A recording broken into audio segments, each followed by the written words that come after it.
Now, we're just going to take you to Birmingham, to the UKIP conference, because party leader Gerard Batten is about to speak. I think someone's standing in front of the camera, which is why we can't see anything at the moment. But Mr. Batten has been saying that UKIP should become a radical and populist party standing up for free speech against what he called the politically correct thought police. The party published an interim manifesto yesterday, and here he is speaking. Deck of the victory when they went in Trafalgar, and the refrain is "Steady, boys, steady," and that applies to the girls too. And what a marvellous speeches we've had so far this morning. Amusing, funny, entertaining, informative. Brilliant. I only hope I can follow as well. Now, we're here today to celebrate the 25th anniversary of our party. A quarter of a century ago, 6 people sat in a room in the London School of Economics and renamed the Anti-Federalist League the UK Independence Party, and our party was born. Now, the primary policy of UKIP was to achieve Britain's exit from the European Union. To do that, it was always intended that we would not be a pressure group or a single-issue party. From the start, it was intended that we would be a fully fledged political party with a full range of policies, and that we would become a force in national politics. Well, UKIP's achievements have been truly historic. A relatively few thousand patriots have brought our country to the point where it is able to restore its freedom and independence from the European Union. But that job is far from done. Now, it's my job now to lead the party into its next phase of existence.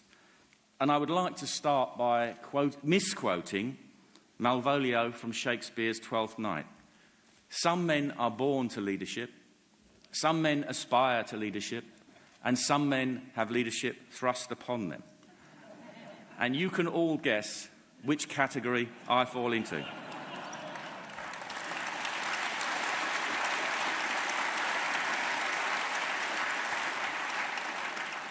Now, 7 months ago, our party stood on the edge of destruction. We were about 4 to 6 weeks away from insolvency and the closure of the party.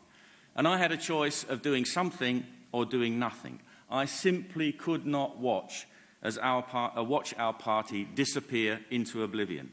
And so I volunteered for the interim leadership. On the 17th of February, I was appointed interim leader.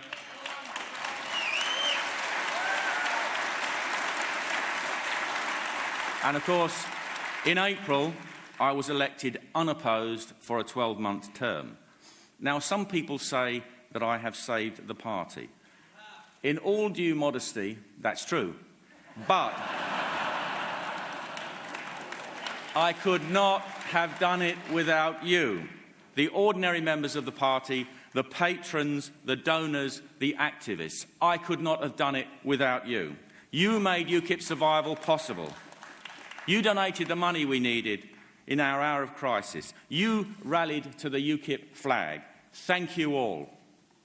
Now, I'd like to thank some key people, which I think it's very important to do, that I've worked with over the last 6 months. First of all, Tony Mcintyre, who took on the role of chairman, a demanding and thankless task, but an essential one. Thank you, Tony.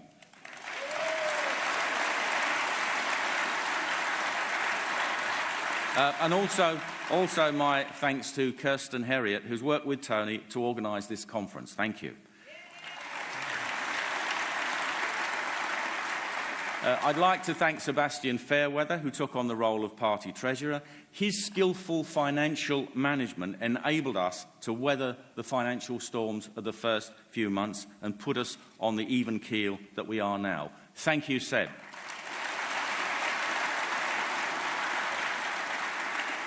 And I've also got to thank all the staff at UKIP HQ at Electoral House, under the management of David Chalice and Hilary John. Without the dedication of those people, the day-to-day administration of the party wouldn't happen and there would be no party. So thank you to all at Electoral House.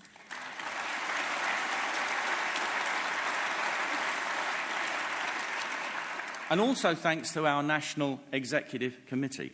The National Executive Committee has worked with me from day one in a cooperative and constructive manner.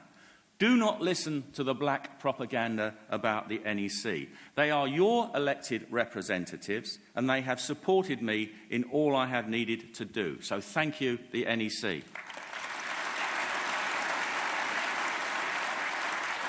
There's about 3 more people I must thank. Gawain Toler, who was UKIP's long-term press officer, is now moving on to develop his new PR company, aptly named Crisis What Crisis.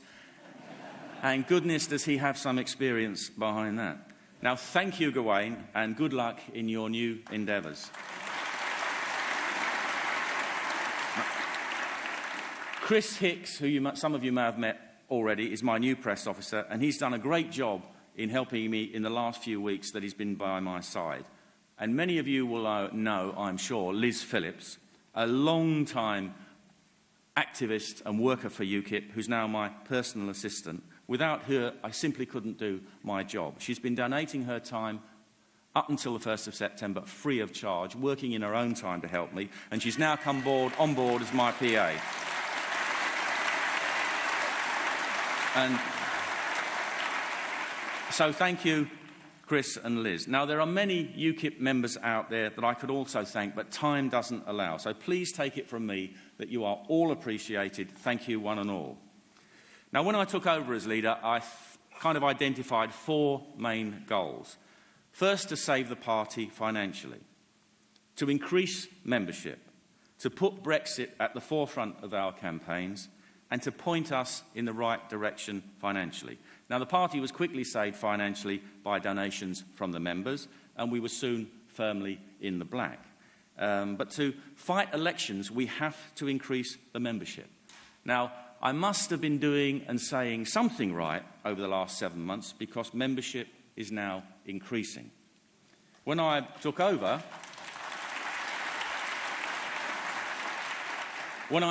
membership was plummeting. Since then, we have steadied, and we've recruited about another 6,000 new members, and members are increasing steadily and surely. I want to talk about the most difficult thing to achieve, and that's how to restore UKIP as an electoral threat. Under my leadership, I want UKIP to be a populist party in the real meaning of the word.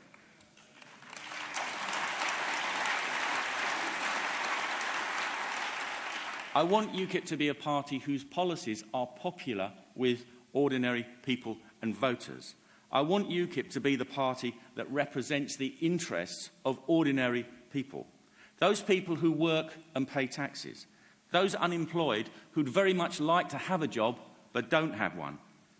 And the small and medium-sized business owners. These people are the backbone of our great country. They're not represented... They're not represented by big business, the big business interests of the Conservative Party, nor are they represented by the Marxist ideologues of the Labour Party backed by the trade unions. The ordinary people of this country need a political champion, and in the months and years to come, I want UKIP to be that champion.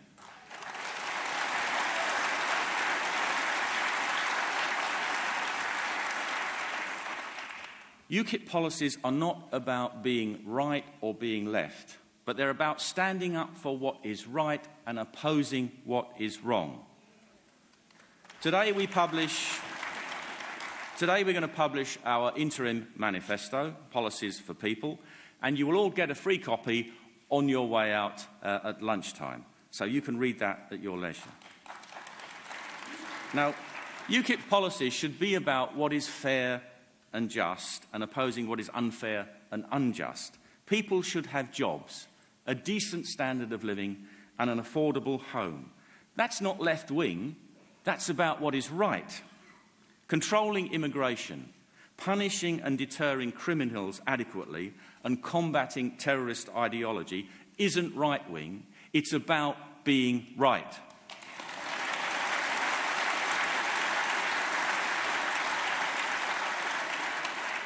It's not fair that international corporations can avoid taxes while people are taxed up to the hilt and yet still struggle to make ends meet. That's unfair and unjust.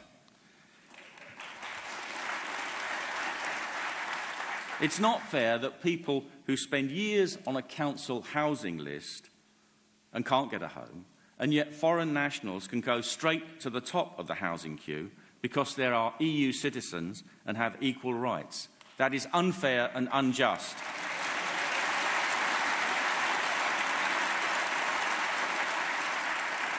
It's not fair that people who have paid taxes all their lives cannot get the operations or treatment they need on the National Health Service because it's become an international health service. The NHS is open to abuse from people around the world, and that is unfair and unjust. Now, the British people are decent, fair-minded and tolerant. They want policies that are fair and just, and that means policies that are in their interests and therefore in the national interest. Now, you can get the manifesto on your way out. One of the most important policies in that is, of course, the primary policy of making Brexit happen. UKIP spent 23 years campaigning and fighting countless elections to become the electoral threat needed to achieve its aims. It was our electoral threat that forced David Cameron to trigger the referendum. He thought he would win, but he miscalculated. UKIP achieved the referendum, and it was UKIP boots on the ground and Nigel Farage on the TV that won the Leave vote in the referendum on the 23rd of June 2016.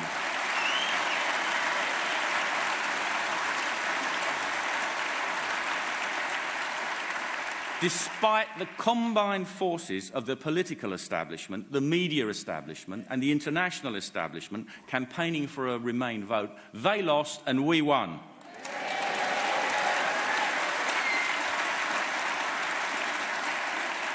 And that Leave vote was a magnificent victory for democracy and ordinary people. And what's happened in the 2 years and 3 months since?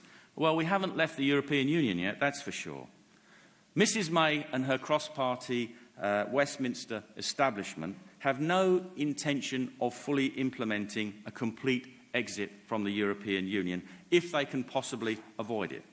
They'd like to reverse the decision of the referendum altogether, but failing that, they will settle for Brino, Brexit in name only.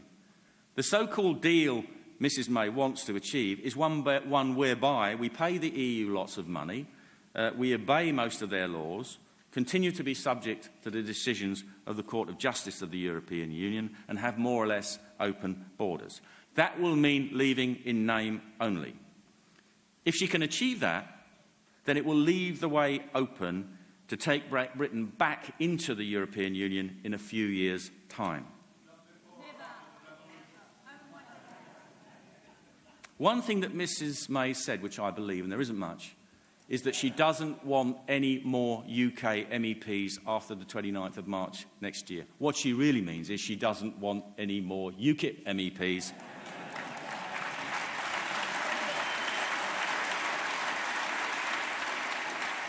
There was never going to be this mythical good deal offered by the EU. They don't want us to leave. They have no incentive whatsoever to offer us a deal whereby we really leave. It was never going to happen.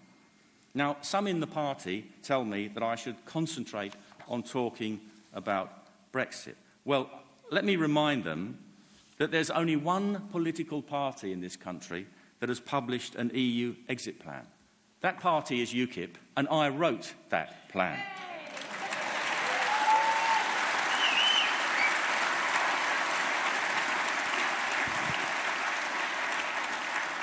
I've been consistent for 25 years, 26 in actual fact, if you count the Anti-Federalist League, in saying that the only way that we should leave the EU is by means of unconditional withdrawal.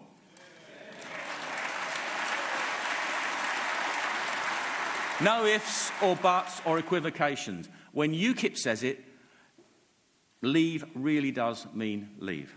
Now, others have toyed with Article 50, but I stuck to my guns. And now you can see how right I was. If we don't leave by the means that I have described in my exit plan, then we will never leave properly at all. If we had a Prime Minister and a House of Commons that seriously wanted to implement the decision of the referendum, this is what they would do. First of all, forget Article 50 and immediately repeal the European Communities Act 1972.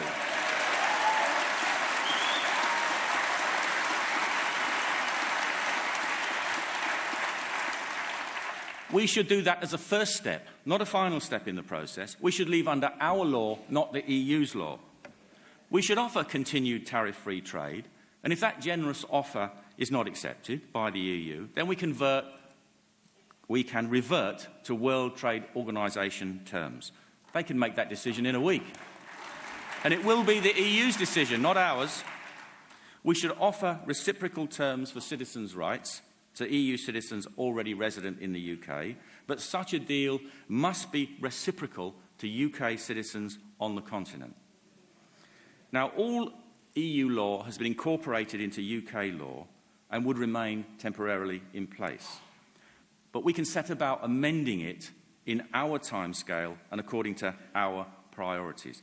There are literally thousands of EU-derived laws in effect in this country today. They cannot be repealed or amended overnight. Areas of legislation must be prioritised. But there would be no transition period.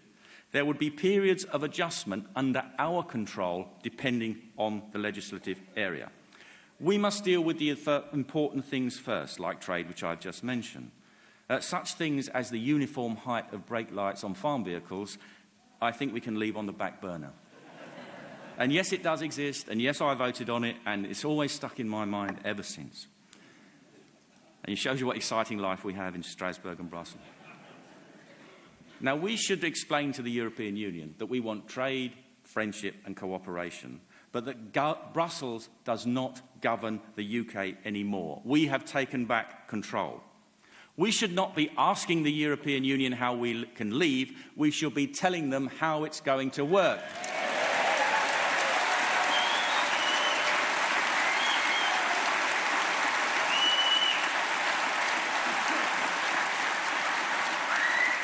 Now, it will never be too late to do that, provided we have a patriotic government and House of Commons with the will to do it. The one flaw in my argument, which of course I recognise, is that we don't currently have a government or a House of Commons with the desire or the resolve to do it. Mrs May and her Tory government intend to betray Brexit. I have absolutely no doubt about that. Only UKIP will continue the fight to get Britain out of the European Union completely. Now, don't waste your time by joining pressure groups. They will only divert effort and attention away from electioneering, and they will achieve nothing. Only an electoral threat at the ballot box can make a difference. And that threat comes from the UK Independence Party.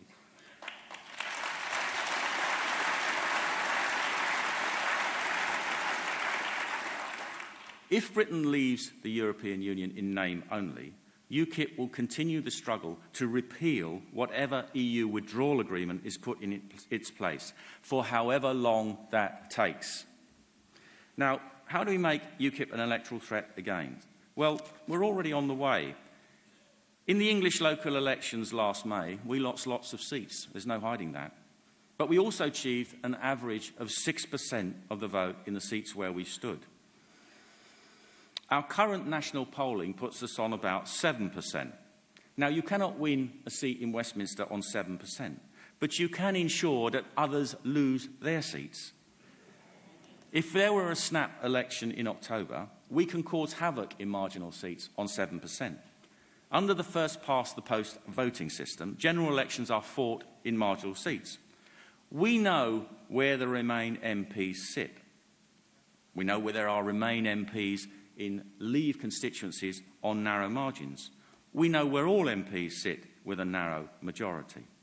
In the next general election, UKIP intends to run in every constituency. But we will target some seats. I'm not going to tell you exactly where today, but I will tell you that we are going to hit Remainers hard.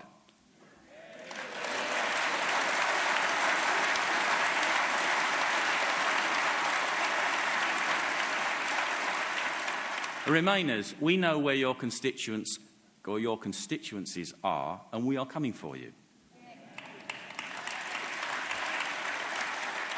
Now, what do I need you to do for UKIP to help us fight elections? I need you and your members to help your branches organise, raise money, adopt candidates for elections. I need as many of you as possible to stand up and be candidates in next year's local elections in May 2019. I need 650 of you to put yourselves forward to be candidates in the next January election. We're selecting them now. We're not quite there, but I want a full ticket of candidates if that is humanly possible.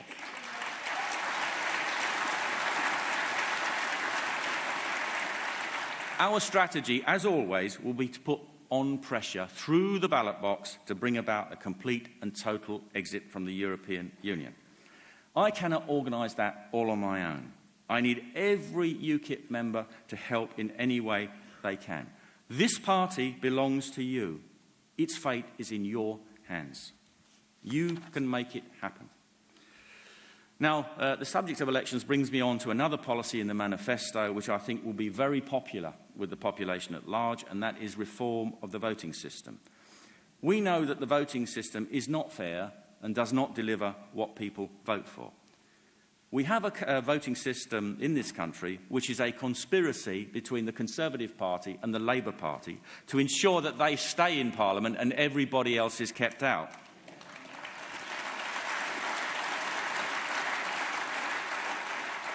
First past the post is meant to be a game of musical chairs with one seat and two players. How can it be fair that most votes cast in an election don't actually elect anybody? That isn't fair and it isn't just. Proportional representation gives people what they voted for, and UKIP has proved that point. In the 4 European elections since 1999, UKIP gradually moved up the ranking until we achieved first place in 2014. UKIP policy is to introduce a form of proportional representation in local and parliamentary elections.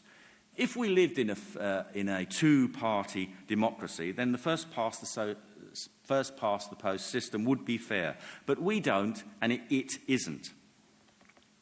If we'd had a fair voting system, there would have been UKIP MPs in Parliament years ago. And the Brexit negotiations now would look a lot different than what they do. Proportional representation puts MPs in Parliament in the proportion that they were chosen by the electorate. That's good not just for UKIP, but every democratic party in the UK.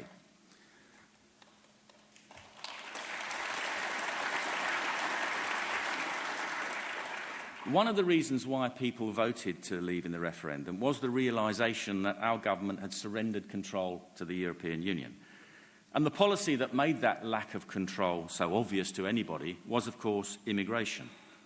Now, immigration of itself is neither good nor bad. It depends entirely on the context. It depends on who your immigration policy decides to admit and in what numbers. And what we've seen in this country now for many years has been essentially an uncontrolled and unlimited immigration policy. As Paul Oakley so brilliantly outlined in his talk, Britain is one of the most densely populated countries in the world. We simply do not need mass immigration. The economic... No, that's not true. There is nothing wrong with immigration. It depends who you let in what numbers and why.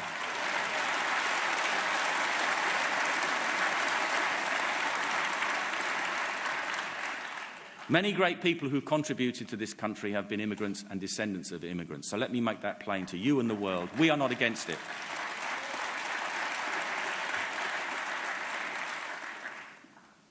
The economic arguments put up for mass immigration are, of course, entirely spurious. We have been admitting about 1 million new people every 4 years or so, and such an increase in the population is simply unsustainable. You only have to look at our jammed roads, our packed public transport systems, our oversubscribed schools and our overflowing hospitals to understand that. The mass importation of people into the UK, and indeed Europe, is not really an immigration policy as such. There's something more to it. It's about big business wanting cheap labour that it can move anywhere in the world where it needs it.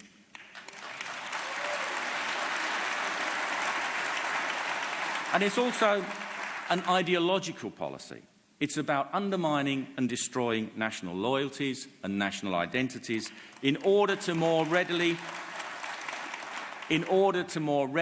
introduce rule by supranational bodies such as the European Union.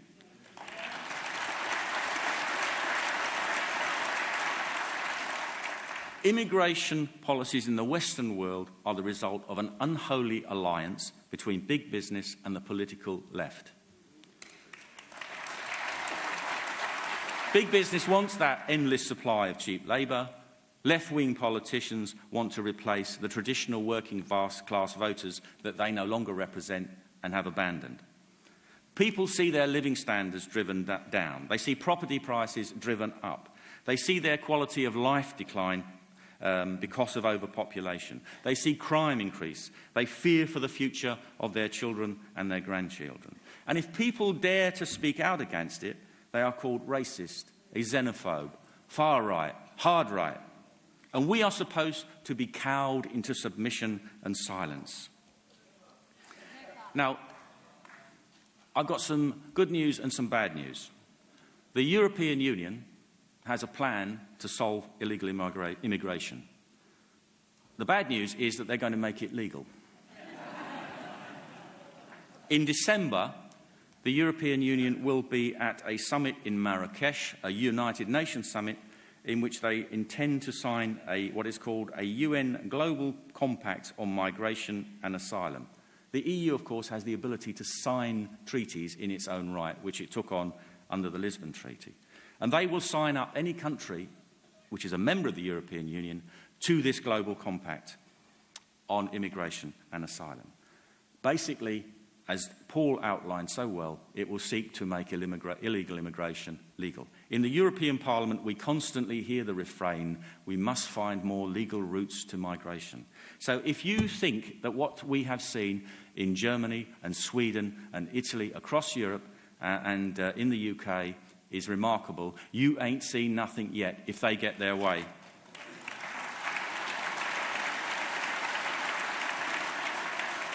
Now, the UK's immigration policy should be one that allows entry to people in the numbers that are appropriate and for the host country. A sensible immigration policy would only allow entry to people who abide by our laws and are ready, willing and able to integrate into our society.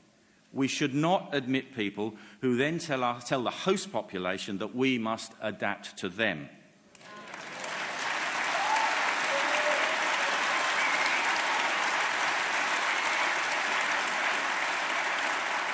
UKIP's immigration policy would end the age of mass immigration once and for all. We should have a strictly controlled and limited immigration system that allows in those people who can contribute to our national life, but not those who threaten or reject it. Now, I'd like to talk a little bit about the policies. Time will not allow me to go into a great deal of detail, so let me just give you a flavour of some of the policies in the manifesto. UKIP will defend the National Health Service and, wherever possible, will terminate by Acts of Parliament the private finance initiative contracts that have burdened it with debt.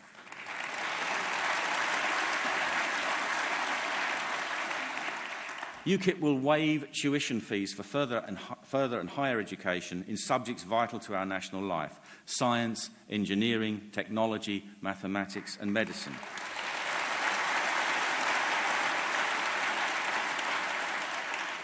UKIP will abolish HS2, which is blighting lives.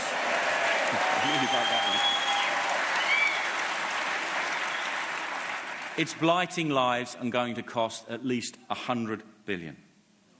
Now, I'm not sure if you'll like this one. Let me test this. UKIP will abolish the BBC licence fee.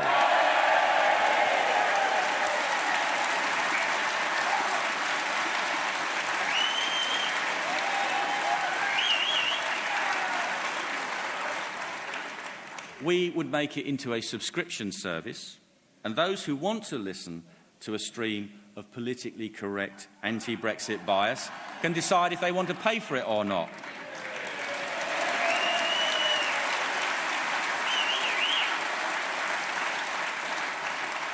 Now, I don't know if you're aware, but Channel 4, the taxpayer is also the underwrites Channel 4 by Act of Parliament, so we'd reverse that and sell that off to a commercial buyer.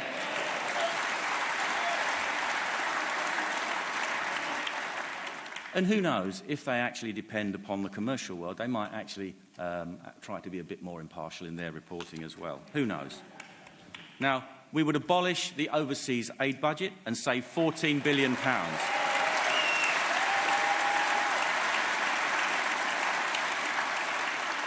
We can better spend that money here solving our own problems. Now, we borrow money in order to give it to countries with their own space programmes and their own nuclear weapons programmes, while our public services, such as the police and the prison service, are underfunded and more people live below the poverty line. That's not just and that's not fair.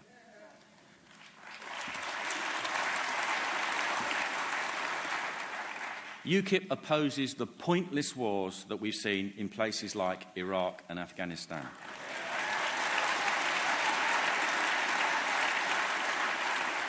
Now, our servicemen and women, those magnificent servicemen and women, bravely do their duty when they're called upon. Hundreds have sacrificed life and limb. The financial cost has been in billions. And what have these wars achieved? Nothing.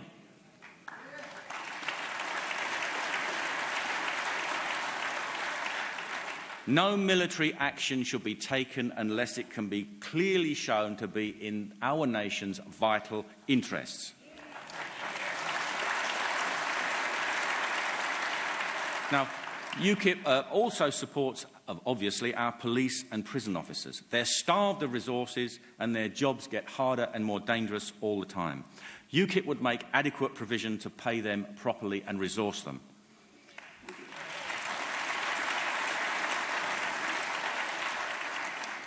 Now, UKIP will defend the right of free speech, which is steadily being eroded.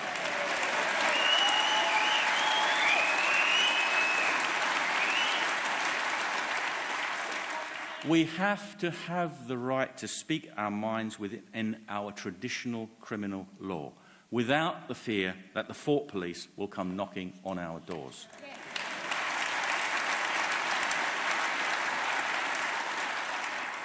I feel that I have a moral responsibility to speak out on some issues, because I can. I don't need a job next year. If you don't want me, I can retire. No problem. There are people out there, anybody of employable age now has to be very careful what they say. No, I'm not talking about now threatening behaviour or abusive behaviour. I'm talking about having perfectly legitimate opinions, which, if they publicise them, might damage their career, their employment prospects.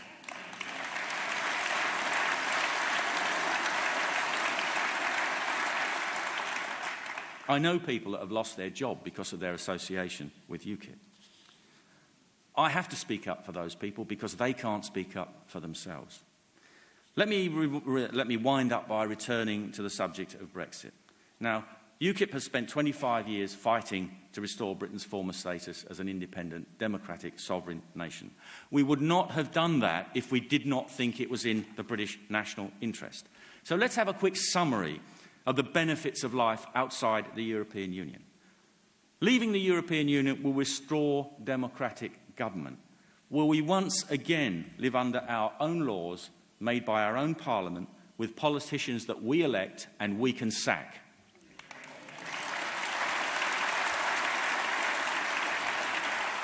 We'll regain control of our trade policy and can look to the world again to increase our trade and prosperity. We'll free businesses from unnecessary EU rules and regulations. This will boost employment, prosperity, jobs and tax revenue.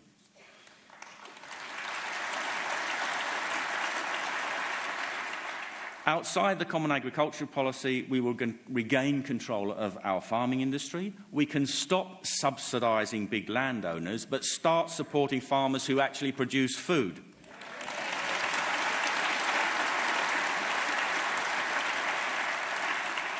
We can also import cheaper food from outside the EU, benefiting the poorest in our society, but also helping developing countries.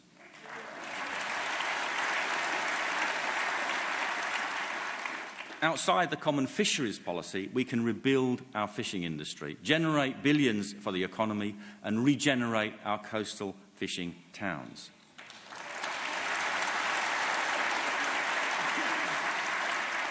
And now something close to my heart. Outside of the European Union, we can reject the EU's legal institutions and legal instruments, such as the evil European arrest warrant.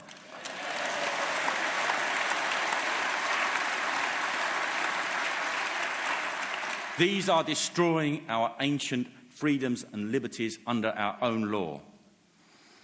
Now, I'll just say something, if I might, about my own personal leadership here. Now, a lot of you have known me for 25 years, or the period that you've been in UKIP. You will know that I only say and do what I sincerely believe in. You put me in this position of trust, and I will do my very best to honour that trust that you have in me.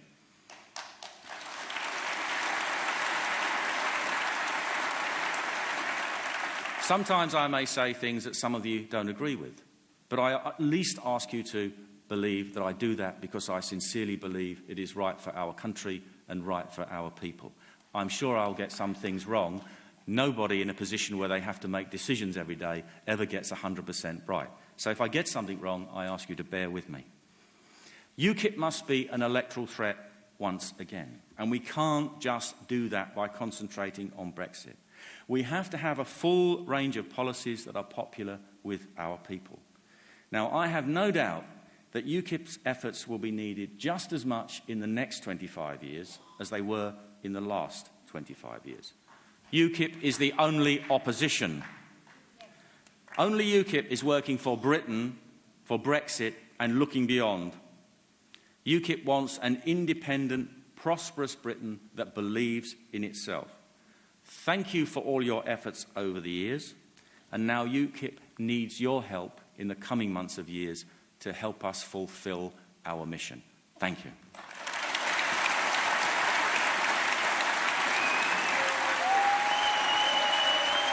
And that is Gerard